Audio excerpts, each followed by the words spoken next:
What's up guys, welcome to Veldora-kun. From our previous episode, we have witnessed the battle between three martial sages and Rimuru's executives. If you haven't watched the previous episodes, I will put the link in the description below. Just a quick warning, these videos contain spoilers from the light novel.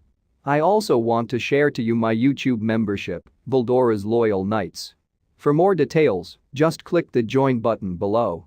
Also, don't forget to join our Discord community, Veldora-kun Subordinates. The link is in the description below. See you there. So now in this video we will review what happened next, which is the appearance of the 7 celestial sages and what happened on Jura Tempest. But before we will proceed, please like, subscribe to my channel and hit the notification bell. Now without further ado, let's proceed with the video. Sayre prays desperately for Grigori to return. Come on, get over here, Grigori. Sayre thinks to himself that the demon called Diablo is powerful beyond belief. Even when Sayre is one of the most powerful human beings on planet, he still cannot clearly see the limit of Diablo's power. Sayre would no longer doubt Diablo's words. This demon is a monster even stronger than Demon Lord Valentine, so why would he bother going out eliminating Archbishop Reheim? If that's the case, how did Sayre end up here? Sayre is defending himself against Diablo's attack with every effort possible, but he knew the end was near. He is reaching his limit both in terms of his stamina and psyche. Diablo said, "Kufufufufu, come on. Put in some effort. Show me an interesting skill or two." The demon sounds delighted, but Sayre just wants to cry now and go home. He recalls how everyone calls him a genius. He was long-lived, thanks to his elven bloodline, and he even obtained the unique skill Omnipotent One through intense training. Through this, he can understand the opponent's techniques with just one look and even learn it. It is a similar skill to Hinata's Usurper. He even mastered a wide variety of skills, including magic or arts combinations. But it was all useless. Before he could even deploy magic, Diablo analyzed its structure and disassembled it as it was about to activate. Sayre has given up using magic and is strictly relying on key fighting techniques and key sword art to fight. The most frustrating thing about all this was how Diablo has not been fighting seriously at all. The difference in magical skill alone was like comparing a grown adult to a newborn. But Sayre thought that, if Diablo really wanted to eliminate him, he could have already done it without sweat. So it means that Diablo indeed doesn't wish to take Sayre's life. Then, the culprit who eliminated Archbishop Reheim is someone else. Everything was suspicious to Sayre and he thought that the true culprits must be the 7 celestial sages.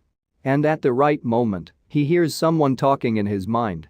"Sayre, we've come at your aid. Rejoice. We shall destroy this demon together and continue to suppress the demon until we take care of him with magic." 3 sages appear, the masters of 7 celestial sages. The magic they were attempting to cast was far too dangerous to use in this area. And Sayre thinks that these culprits are attempting to destroy the evidence. And the so-called evidence would be the people here who have discovered that Diablo was not responsible for eliminating Archbishop Reheim.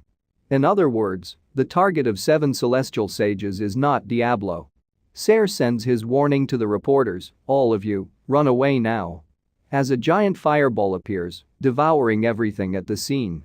On the other hand, at Jura Tempest, Hinata's chest is pierced by a heat ray.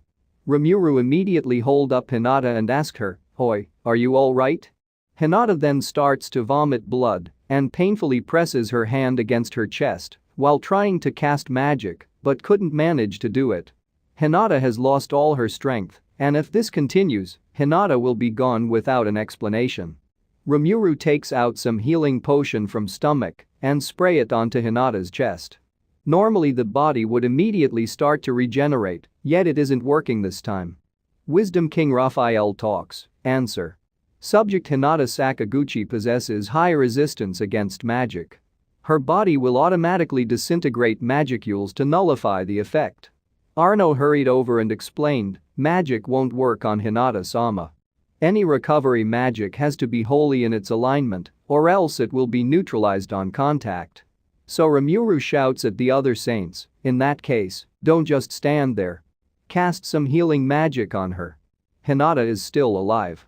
She still has a chance to recover with the healing of holy magic. After being scolded by Rimuru, Arno and the rest begin to take action. But they couldn't move because something was blocking them. A ring of light appeared that bind Arno and the rest. Several powerful individuals have arrived by dimension leaping using advanced teleportation magic, and the two mysterious figures suddenly appear and kneel before Rimuru. One of the sages said to Rimuru, "Demon Lord Rimuru, it's a pleasure to meet you. We are members of the 7 celestial sages. We've come to take care of Hinata Sakaguchi, who has defied our orders." Rimuru thinks it's so suspicious, and he recalls that they are the people Adalman hates the most. Hinata lies on the ground, her consciousness fading, and two mysterious persons suddenly emerged out of nowhere. Rimuru replied, "I don't know what's going on with you guys, but do not interfere me saving Hinata. We've already settled things between ourselves, so I won't let Hinata die." And one of the Celestials replied, "Unfortunately, we must insist. This person Hinata has ignored the will of God Rumina's. That is an unforgivable outrage, and she needs to face the divine judgment." The Holy Knights tried to defend Hinata and cover her, but the sages doesn't seem to care. Then one of the Holy Knights, Gesta, speaks, "Don't give me that crap. You tricked all of us, didn't you? You were planning from the start to have Hinata-sama eliminated." But before he was about to finish speaking, the colleague next to him suddenly draws his sword and stabs Reinald. Reinald asks Gerald why did he do it, and Gerald replies, "How rude of you, Reinald, to speak those malicious words about the prestigious masters of the 7 celestials. I can't just sit and watch as you do. You were conspiring with the rebel Hinata all along, weren't you? You're the one who tricked us." As Gerald shouts the words, the other knights were also shaken. They think to themselves, whose words here are real? Rimuru is now confused on what to do. He first wants to save the dying Hinata, yet the 7 celestials appeared to stop him, and now there's this thing with Reinald. The foremost thing he wanted to do is to save Hinata. One of the reason is it was one of the requests from Shizu-san, and secondly, he feels the misunderstanding between him and Hinata was so close to being resolved. If he can make peace with Hinata, it would seem that he may be able to build a friendly relationship with the Western Saints Church and even the Holy Empire Ruberios. Rimuru sitting there and letting Hinata die on her own is not an option. Rimuru replied, "Look, I'll hear all of you guys later. This is my nation, and you shall obey the law of my nation. That's why you, Arno, right? Cast your healing magic on Hinata now." Rimuru's kingdom doesn't actually have laws, but he wants to use this excuse to force them into compliance. However, the 7 celestials refuse to back down. And that's it for my video. Don't worry. Another one will be uploaded right after. In the next video, I will include the announcement of new members. Also, thank you 70,000 subscribers. Thank you for watching, and see you on my next upload.